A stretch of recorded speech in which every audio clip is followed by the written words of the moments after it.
The surprising power of atomic habits.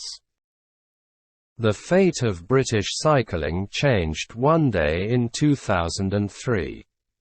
The organisation, which was the governing body for professional cycling in Great Britain, had recently hired Dave Brailsford as its new performance director. At the time, professional cyclists in Great Britain had endured nearly 100 years of mediocrity. Since 1908, British riders had won just a single gold medal at the Olympic Games, and they had fared even worse in cycling's biggest race, the Tour de France. In 110 years, no British cyclist had ever won the event. In fact, the performance of British riders had been so underwhelming that one of the top bike manufacturers in Europe refused to sell bikes to the team, because they were afraid that it would hurt sales if other professionals saw the Brits using their gear.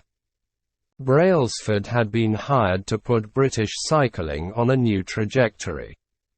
What made him different from previous coaches was his relentless commitment to a strategy that he referred to as the aggregation of marginal gains, which was the philosophy of searching for a tiny margin of improvement in everything you do.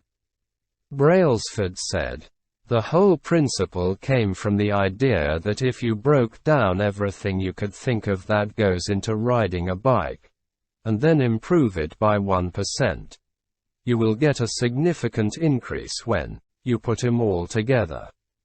Brailsford and his coaches began by making small adjustments you might expect from a professional cycling team. They redesigned the bike seats to make them more comfortable, and rubbed alcohol on the tires for a better grip. They asked riders to wear electrically heated overshorts to maintain ideal muscle temperature while riding, and used biofeedback sensors to monitor how each athlete responded to a particular workout. The team tested various fabrics in a wind tunnel, and had their outdoor riders switch to indoor racing suits, which proved to be lighter and more aerodynamic. But they didn't stop there. Brailsford and his team continued to find 1% improvements in overlooked and unexpected areas. They tested different types of massage gels to see which one led to the fastest muscle recovery. They hired a surgeon to teach each rider the best way to wash their hands to reduce the chances of catching a cold.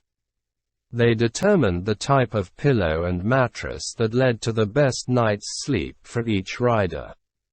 They even painted the inside of the team truck white, which helped them spot little bits of dust that would normally slip by unnoticed, but could degrade the performance of the finely tuned bikes. As these and hundreds of other small improvements accumulated, the results came faster than anyone could have imagined. Just 5 years after Brailsford took over, the British cycling team dominated the road and track cycling events at the 2008 Olympic Games in Beijing, where they won an astounding 60% of the gold medals available. 4 years later, when the Olympic Games came to London, the Brits raised the bar as they set 9 Olympic records and 7 world records. That same year, Bradley Wiggins became the first British cyclist to win the Tour de France.